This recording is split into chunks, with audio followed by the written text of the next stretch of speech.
சிறு கோரிக்கை நீதிமன்றங்களின் மூலம் உங்களுடைய நீதியை விரைவாக பெற்றுக்கொள்வது எப்படி? சொத்து தகராறு மற்றும் ஒப்பந்த மீறலுக்கு குடியியல் சட்டமுறை கோவை வழங்கும் பாதுகாப்புகள் என்ன?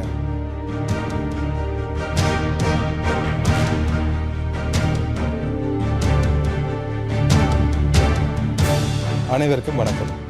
நோய் நீதி இன்னும் ஒரு பாட்காஸ்ட் நிகழ்ச்சியினூடாக உங்களை சந்திப்பதில் மகிழ்ச்சி. பொதுவாகவே ஒரு சிவில் வழக்குன்னு தொடர்ந்தால் அது நிறைய காலம் இழுத்தடிக்கும்னு நாங்கள் நினைக்கிறோம். ஆனால் குடியியல் நடவடிக்கை முறை சட்டக்கோவை மற்றும் சிறு கோரிக்கை நீதிமன்றங்களின் நடவடிக்கை முறை சட்டம் ஆகியன இந்த சூழலை தற்போது மாற்றி அமைத்திருக்கின்றன. இது தொடர்பான மேலதிக அறிவை தரதுக்காக சட்டத்திரணி VS நிரஞ்சன் அவர்கள் இன்று எங்களோடு இணைந்திருக்கிறார். அவரை நாங்கள் வரவேற்கலாம். Welcome to the show. வணக்கம். வணக்கம். நாங்கள் ஒரு அடிப்படையான கேள்வியிலேருந்து போகலாம்னு நினைக்கிறேன். இந்த குடியியல் நடவடிக்கை முறை சட்டக்கோவையில் எவ்வாறான விடயங்கள் உள்ளடக்கப்படுகின்றன? மற்றது ஒரு குடியியல் வழக்கில் என்ன மாதிரியான படிநிலைகள் இருக்குது? குடியியல் என்று சொல்லும்போது சிவில் வழக்குகள் என்று சொல்லுவோம். அங்கு ஒரு இழப்பீட்டை பெற்றுக்கொள்வது, உரிமையை பெற்றுக்கொள்வது, சேதத்துக்கான பரிகாரங்களை பெற்றுக்கொள்வதற்கான வழக்குகள் காணப்படுகின்றன. இது குடியியல் நடவடிமுறை கோவையில் தெளிவாக சொல்லப்பட்டிருக்கின்றது. இது படிநிலைகள் என்று சொல்லும்போது ஒரு பிராதினை தாக்கல் செய்தல், வழக்குக்கான கட்டணத்தை செலுத்துதல், வழக்கை கோவையிடுதல், அதே நேரம் எதிர்த்தரப்பினருக்கு அழைப்பானை சமர்ப்பிப்பது, எதிர்த்தரப்பினர் அதுக்கான மறுமொழிகள் தாக்கல் செய்தல், எதிர்கோரிக்கைகள் செய்தல், விளக்கம், விசாரணை, அதற்கான இஷ்யூஸ், வினாக்கள் ஏற்றுக்கொள்வது, சாட்சி பட்டியல் போன்ற விடயங்கள் தாக்கல் செய்து விசாரணை நடைபெறும். தற்போது ஒரு படிநிலை 2022ஆம் ஆண்டு கொண்டு வரப்பட்ட சட்டத்தின் கீழ் ப்ரீ ட்ரையல் கான்ஃபரன்ஸ் என்று சொல்லி வழக்கை விரைவாக முடிப்பதற்காக இரண்டு பகுதியினரும் ஏதாவது சமாதானமாக முடிக்க முடியும் என்று பார்க்கப்படும். இல்லாட்டால் விளக்கத்துக்கு போகும். இவ்வாறான படிநிலைகளில் குடியியல் நடவடிமுறை கோவை காணப்படுகின்றது இலங்கை சட்டத்தில். ஓகே. மற்றது இப்போ எங்களுடைய இலங்கை நீதிமன்றங்களோட படிநிலை அமைப்பை பற்றி நாங்கள் தெரிஞ்சுக்கொள்ளலாமா? இலங்கை நீதிமன்றங்கள் என்று சொல்லும்போது உயர் நீதிமன்றத்திலிருந்து ஆரம்ப நீதிமன்றம் மற்றும் படிநிலைகள் காணப்படுகின்றன. இவை குற்றவியல் குடியியல் வழக்குகளை தாங்கிச் செல்கின்றன. நாங்கள் குற்றவியல் வழக்கு என்று சொல்லும்போது நீதவான் நீதிமன்றத்தில் இந்த வழக்குகள் தாக்கல் செய்து குற்றம் செய்யப்பட்டவர்கள் வழக்கு தாக்கல் செய்யப்பட்டு அதற்கான மேலதிக விசாரணைகள் பாரதூரமான குற்றங்கள் மேல் நீதிமன்றத்திலும், அதற்கான மேன்முறையீட்டு நீதிமன்றத்திலும், இறுதி மேன்முறையீடு உயர் நீதிமன்றத்திலும் செய்யப்படுகின்றது. இவ்வாறே இந்த சிவில் வழக்குகளும் ஆரம்ப நீதிமன்றம் செக்ஷன் 66 என்று சொல்லுவோம், ஆரம்ப நீதிமன்றங்கள் நடைபெறும். மற்றது நீங்கள் ஏலவே கேட்டது போல குடியியல் வழக்குகள் மாவட்ட நீதிமன்றங்களில் நடைபெறுகின்றன.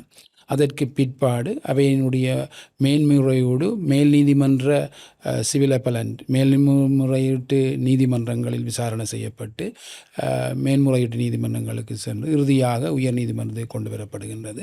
உயர் நீதிமன்றம்தான் எங்களுக்கு உயர்வான இறுதிநிலை நீதிமன்றமாக காணப்படுகின்றது. இதுக்கு பல நியாயாதிக்கங்கள் காணப்படுகின்றது. உங்களுடைய அடிப்படை உரிமைகள் மீறினால் உயர் நீதிமன்றத்துக்கு செல்லலாம். அரசியலமைப்பு சம்பந்தமாக பொருள் கோடல் செய்வதற்கும், மற்றது இறுதியாக செய்யப்பட வேண்டிய கடைசி மேல்முறையீடு உயர் நீதிமன்றத்திற்கும், மற்றது பாராளுமன்ற சிறப்புரிமை மீறுவது போன்ற விடயங்கள் இந்த உயர் நீதிமன்றத்தில் மேற்கொள்ளப்படுகின்றது. ஆகவே குற்றவியல் குடியியல் வழக்குகள் இவ்வாறான படிநிலைகளும் அவற்றுக்கான நியாயாதிக்க அடிப்படையில் பிரிக்கப்படுகின்றன. இதே நேரம் குடும்ப நீதிமன்றம் என்று காணப்படுகின்றது. இந்த விவாகரத்து வழக்குகள் சம்பந்தமாக நீங்கள் புதுசாக கொண்டு வரப்பட்ட சிறு கோரிக்கைகள் நீதிமன்றங்கள் உருவாக்கப்பட்டிருக்கின்றன.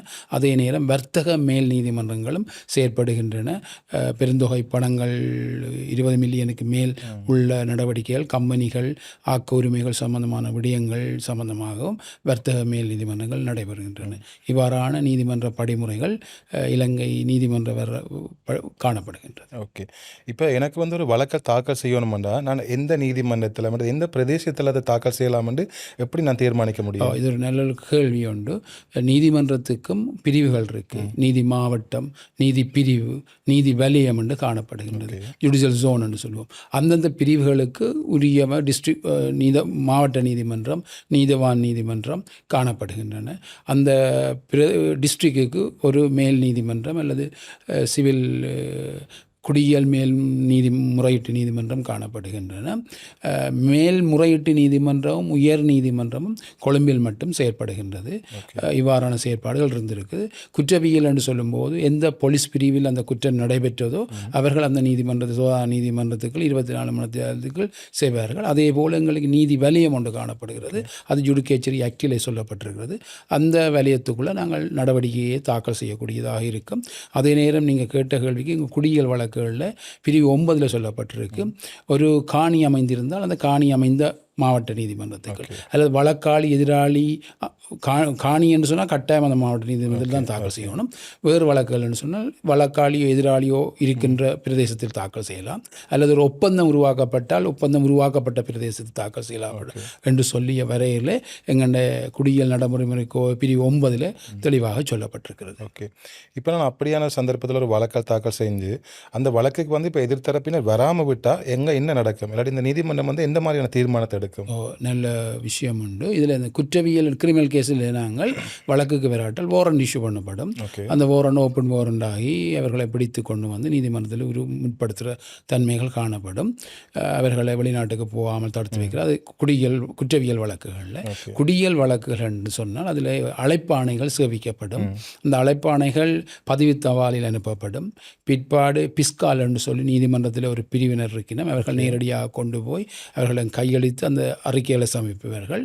இல்லாட்டால் அவர் வசிக்கின்ற இடம் தெளிவாக வழக்கு தொடர்ந்த தரப்பில் நீதிமன்றத்துக்கு அஃபிடவிட் சத்தியபத்திரம் மூலம் தாக்கல் செய்யும் போது அந்த அவற்றுடைய வசிப்பிட கதவில் அதை தூளாம்பாரமாக அந்த அறிவித்தலை ஒட்டிவிடப்படும். அல்லது கிராம சேவையூடாக அந்த அழைப்பாணை சேவிக்கப்படும். அவ்வாறு அவர்கள் வராமல் விட்டால் அவர்களுக்கு எதிராக ஒரு பக்க விளக்கம் எக்ஸ்பார்ட்டே ட்ரையல் போய் வழக்காளிகள் சார்பிலான வழக்கு கேட்கப்பட்டு தீர்ப்புகள் வழங்கப்படும். எதிராளியினுடைய வாதம் அவர்களுடைய கருத்து அங்கு முன்வைக்கப்படாத துப்பாக்கியில் காணப்படும். ஓகே, அடுத்த கேள்வி நான் 2 கேள்வியாக கேட்குறேன். நன்றி. அடுத்தது என்னென்னா, இந்த சிறு கோரிக்கை நீதிமன்றங்களின் நடவடிக்கை முறை சட்டம் ஏன் பொதுமக்களுக்கு முக்கியமாக இருக்குன்னு நினைக்கிறீங்க?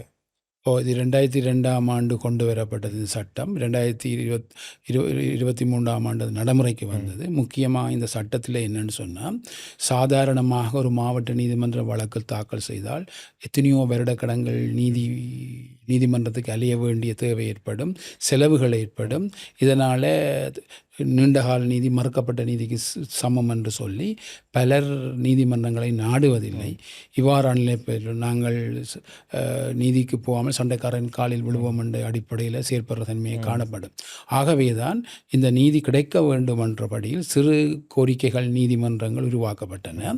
இதில் என்ன விசேட தன்மை என்று சொன்னால், இந்த வழக்குகள் காலம் இழுத்தடிக்கப்படாது. குறிப்பிட்ட ஒரு மாதத்துக்குள் எதிராளிகள் அதற்கான ஆவணங்களை தாக்கல் செய்யப்பட வேண்டும். விசேட அம்சம் என்னென்னு சொன்னால், அந்த சட்டம் கொண்டு வரப்படும் போது 1.5 மில்லியன் 15 லட்சத்துக்குட்பட்ட பிணக்குகளை அந்த நீதிமன்றங்களில் வழக்கு தாக்கல் செய்யக்கூடியதாக இருக்கும். அவை மனுவும் பிராதும் சத்திய கடதாசியும் ஆவணங்களும் அணைக்கப்பட வேண்டி இருக்கும். அதே நேரம் மறுமொழியும் சத்திய கடதாசியும் அஃபிடவிட்டும் டாக்குமெண்ட்ஸ் ஆவணங்களும் சமர்ப்பிக்கப்பட வேண்டும். அவைகளை தங்கித்தான் நீதிமன்றம் தீர்ப்பு சொல்லும். நீதிமன்றம் முதல் தோற்றளவில் முதல் வழக்கு தவணையிலேயே நீதிமன்றம் பார்க்கும் எதிராளிகளை கேட்க நீங்கள் ஏற்றுக்கொள்கிறீங்களா, செட்டில்மெண்ட் அதாவது கான்ஃபரன்ஸ் என்று சொல்லப்படும் இணக்கப்பாடுக்கான மாநாடு ஒன்று நடைபெறும். அதில் நீங்கள் ஒத்துக்கொள்கிறீங்களான்ற அடிப்படையில் ஒரு தீர்ப்பு சொல்லப்பட்டு முடிவெடுத்தப்படுறதே இருக்கும். காலங்கள் இழுத்தடிக்கிறதுக்கான சாத்தியக்கூறு இல்லை. அவ்வாறு எதிர்கோரிக்கைகள் இருக்குமாக இருந்தால் அவர்கள் எதிர்கோரிக்கைகளும் இந்த சத்திய கடதாசியோடு ஆவணங்கள் மூலம் சமர்ப்பிக்கப்பட வேண்டும். அதன் மூலம் நீதிமன்றம் முடிவுறுத்தப்படும். அந்த வழக்கை தீர்மானத்தின் அடிப்படையில் நீதிபதிக்கு இருக்கிற அதிகாரத்தின் அடிப்படையில் 21வது 3வது பிரிவின் கீழ் அவர் தீர்ப்பை வழங்குவார். மறு வழக்கு என்று சொன்னால் அதுக்கு விசாரணைகள் செய்யப்பட வேண்டும், சாட்சியங்கள் அழைக்கப்பட வேண்டும். மாவட்ட நீதிமன்றங்களில் சிவில் ப்ரொசீஜர் கோடில் இருக்கிற ப்ரொசீஜரில் குறுக்கு விசாரணை செய்யப்படும். ஒரு வழக்குக்கு அடுத்த தவணை 6 மாதத்துக்கு பிற்பாடு போடப்படும். அவ்வாறு இல்லாமல் இந்த சிறு கோரிக்கைகள் நீதிமன்றம் விசேடமான தன்மை காணப்படும். நீதிபதிக்கு அதிகாரங்கள் வழங்கப்பட்டிருக்கிறது. அதை செட்டில்மெண்ட் கான்ஃபரன்ஸில் இணக்க தீர்வு அடிப்படையில் அந்த வழக்குகளை முடிவுறுத்தி கொள்வதற்கான நியாயாதிக்கம் வழங்கப்பட்டிருக்கிறது. அவ்வாறு இல்லை என்று சொன்ன அடிப்படையில் தான் ட்ரையலுக்கு விசாரணைக்கு தாக்கல் செய்யும். அதுவும் குறிப்பிட்ட காலத்துக்குள் முடிவுறுத்தப்படக்கூடியதாக இருக்கின்றது. இந்த சட்டம் பயனுள்ளதாக காணப்பட்டு கொண்டிருக்கின்றது. இது வெளிநாடுகளில் பார்த்தீங்கன்னு சொன்னால் சட்டத்திறனிகள் அவருக்கு போக வேண்டிய தேவையில்லை. சாதாரண மக்களே தங்களோட கோரிக்கைகளை வச்சு தீர்ப்பு பழக்கிற தன்மைகள் காணப்படுகின்றது. ஏனென்று சொன்னால் இதை இந்த டெக்னிக்கல் டேர்ம்ஸில் ரிவ்யூஸ் பண்ணுற, அதாவது சில பிள்ளைகளால் திருப்பி அனுப்புகிற முறைமைகள் இல்லாமல் தீர்ப்பு சொல்கிற தன்மையை காணப்படுகிறபடியால் இது பாதிக்கப்பட்டவர்களுக்கு ஒரு இலகுவான ஒரு சட்டமாக எல்லாரும் பார்க்கப்படுகின்றது. இப்போ இது இந்த சட்டத்தை பயன்படுத்த நினைக்கிறார்கள். இதை இன்னும் வினைத்திறனாக பயன்படுத்துகிறனா என்ன செய்யணும்னு நினைக்கிறீங்க? நாங்கள் எப்படி அதை இன்னுமே பிரயோசனப்படுத்தலாம்? மக்களுக்கு இது தெரியப்படுத்தணுமே. என்னென்னு சொன்னால் அவர்கள் யோசிப்பார்கள், 15 லட்சம் கேஸுக்கு நாங்கள் லோயர்கிட்ட போய் நீதிமன்றத்துக்கு போய் எத்தனை லட்சம் முடியுதோ எவ்வளோ காலம் விழுபடுமோ என்ற ஒரு பயம் இருக்கும். அதால் நீதி கிடைக்காம போகலாம். அந்த அடிப்படையில் அவர்களே அதை தாக்கல் செய்யலாம். இதில் சட்டத்திறனிகள் இலகுவாக இந்த வழக்கை தாக்கல் செய்து தீர்ப்பை பெற்றுக் கொடுக்கக்கூடிய ஒரு சிறந்த ஒரு சட்டமாக பார்க்கப்படுகின்றது இலங்கையில். இது அண்மையில் கொண்டு வந்தபடியால் எல்லோருக்கும் அது சம்பந்தமான தெளிவுகள் குறைவென்றாலும் ஆனால் மக்கள் இப்போ அதை நாடி வாடுறதை நாங்கள் காண்கிறோம். ஓகே, நன்றி. இப்போ நாங்கள் எந்த மாதிரியான பிணக்குகளை இல்லை பிரச்சனைகளை நாங்கள் இந்த சிறுகோரிக்கை நீதிமன்றத்துக்கு கொண்டு செல்லலாம்? இது அந்த மூவபிள் ப்ராப்பர்ட்டி என்று சொல்லுவோம். இம்மூவபிள் ப்ராப்பர்ட்டி, அதாவது நகரக்கூடிய ஏதாவது செக், ஏதாவது ஒப்பந்தம், மோசடி, ஏதாவது குழுக்கள் வாங்கல் சம்பந்தமாக நடவடிக்கை இருந்தால், அல்லது பிரமசரி நோட், கைமாற்ற சாதனங்கள் மூலம், சிறு துண்டுகள் மூலம் ஏற்பட்ட கொடுக்கல் வாங்கல்கள் சம்பந்தமாக இருந்தால், ஏதாவது ஒப்பந்தங்கள் செய்யப்பட்டிருந்தால் அவைகள் அனைத்தையும் கொண்டு வரலாம். அதை விட மிக விசேடமான தன்மை என்று இருக்கேன்னு சொன்னால், எங்கே இந்த ஆவணங்கள் இருக்கோ, ஏதாவது அரசாங்க திணைக்களமாக இருக்கலாம், கம்பெனிகளாக இருக்கலாம், கூட்டு ஸ்தாபனங்களாக இருக்கலாம், எந்த இடத்தில் இருக்கின்றதோ அங்கே இருந்து அந்த ஆவணங்களை அழைப்பிக்கிறதுக்கான அதிகாரம் இந்த நீதிபதிக்கு காணப்படுகின்றது. அவ்வாறான ஆவணங்களை வைத்துக்கொண்டே தீர்ப்பு சொல்லலாம். அல்லது அதனை விசாரிக்கிறதுக்கு விசாரணை செய்து தீர்ப்பு சொல்லுவது என்பது கன காலங்களை இழுத்தடிக்கும். இந்த ஆவணங்கள் அடிப்படையில் தீர்ப்பு சொல்லக்கூடியதாக இந்த சிறுகோரிக்கைகள் நீதிமன்றங்கள் செயற்பட்டு கொண்டிருக்கின்றன. ஓகே, இப்போ நாங்கள் இந்த சிறுகோரிக்கை நீதிமன்றத்தில் ஒரு வழக்கை தொடுக்கிறோம்டா அவங்க ஹேண்டில் பண்ணுற விதத்துக்கும் நாங்கள் வழக்கமாக சாதாரணமான நீதிமன்றங்களை ஹேண்டில் பண்ணுற முறைக்கும் என்ன வித்தியாசம் இருக்குது? இது பெரிய வித்தியாசம் ஒன்று இருக்குது. இதில் நாங்கள் இந்த வழக்கு ஆரம்ப கட்டத்திலேயே முடிவுறுத்தப்படக்கூடிய சந்தர்ப்பங்கள் இருக்குது. ஓகே, அந்த முடிவுறுத்தப்படாத இடத்தில் தான் ட்ரையல் விசாரணைக்கு செல்லுவதற்கான தன்மை இருக்குது. அதுவும் குறிப்பிட்ட காலத்துக்குள் முடிவுறுத்தப்படும். நீங்கள் பார்த்தீங்கன்னா சாதாரண குடியியல் நடவடிமுறை கோவை வழக்குகள் என்று சொன்னால் நாங்கள் மறுமொழி சமைப்பதற்கு 2 தவணை எடுக்கக்கூடிய தன்மை இருக்கும். இவ்வாறான தவணைகள் எடுக்க முடியாது. அதுவும் இந்த கோரிக்கை நீதிமன்றங்களில் 1 மாதத்துக்குள் எதிராளி தரப்பு தமதுடைய மறுமொழியையும் அதற்கான ஆவணங்களையும் அதற்கான சத்திய கடுதாசியும் தாக்கல் செய்யப்பட வேண்டிய கட்டாயம் இருக்கின்றது. ஆகவே அந்த காலம் இழுத்தடிக்கப்படக்கூடிய தன்மை இல்லை. அதே நேரம் விசாரணைகள் என்று சொல்லி சாட்சிகள், ஆவணங்கள், நிரூபிப்பு தன்மைகள் எல்லாம் குடியியல் நடவடிமுறை சாதாரண நீதிமன்றங்களில் அவை கனகாலங்கள் எடுக்கப்படும். அதற்கான செலவுகள் கூடும். இங்கே அவ்வாறு இல்லை. இதே நேரம் தேவையில்லாமல் எதிராளி தரப்பு அவருடைய ஆதனத்தை நான் ஏற்றுக்கொள்ளவில்லை, அது இந்த நம்பகத்தன்மை இல்லை என்று சொன்னால் அது நிரூபிக்கப்பட்டால் அதற்கான கோஸ்ட், அதற்கான செலவை அந்த எதிராளி தரப்பு செலுத்த வேண்டிய ஒரு விசேட செயற்பாட்டு வடிவம் இந்த சட்டத்தில் கொண்டுவரப்படுது. ஆகவே எழுந்தமானமாக எல்லாத்தையும் எதிர்க்க முடியாது. ஆகவே நீதிமன்றம் இலகுவாக காலத்தை சுருக்கி கால விரியத்தை குறைத்து பாதிக்கப்பட்ட கட்சிக்காரருக்கு தீர்ப்பு வழங்கக்கூடிய ஒரு முறைகள் இருக்கிறது. அது இன்னும் கொஞ்சம் காலங்கள் செயற்பட்டு கொண்டு வரும்போது எல்லாருக்கும் அது சம்பந்தமான விழிப்புணர்வு ஏற்படும் போது தான் அது திறம்பட செயற்படக்கூடியதாக இருக்கும். நன்றி. நாங்கள் இப்போ நிகழ்ச்சியில் இறுதி கடத்துக்கு நிற்கிறோம். இன்னும் ஒரு கேள்வி இருக்குது. இப்போ நீங்கள் தொடர்ச்சியாக நிறைய வருடங்களாக இந்த இதுகளில் செயற்பட்டு வருகிறீங்க. இப்போ நீங்கள் உங்களுடைய கருத்து என்ன? இந்த சட்டங்கள் இன்னும் ஆக்கள் திறம்பட பயன்படுத்துறதுக்கு பொதுமக்கள் சார்பாகவும் இந்த சட்டமும் தன்னை எப்படி மாற்றிக்கொள்ளணும்னு நினைக்கிறீங்க? நாங்கள் வெளிநாடுகளில் பார்க்கும்போது இந்த சட்டங்கள் ஒரு வழக்கை குறிப்பிட்ட நாளைக்குள் விசாரணைகள் செய்து முடிவுறுத்தலை காணப்படுகின்றது. விசாரணைகள் என்பது குறிப்பிட்ட 5-6 நாளைக்கு தொடர்ச்சியாக விசாரணை செய்து அதற்கான தீர்ப்பு சொல்லப்படுற நிலைமை காணப்படுகின்றது. அது மட்டுமில்லை, எங்களோட நாட்டில் மீடியேஷன் போர்டு இணக்க சபைகள் செயற்படுகின்றன, மனித உரிமைகள் ஆணைக்குழு செயற்படுகின்றது.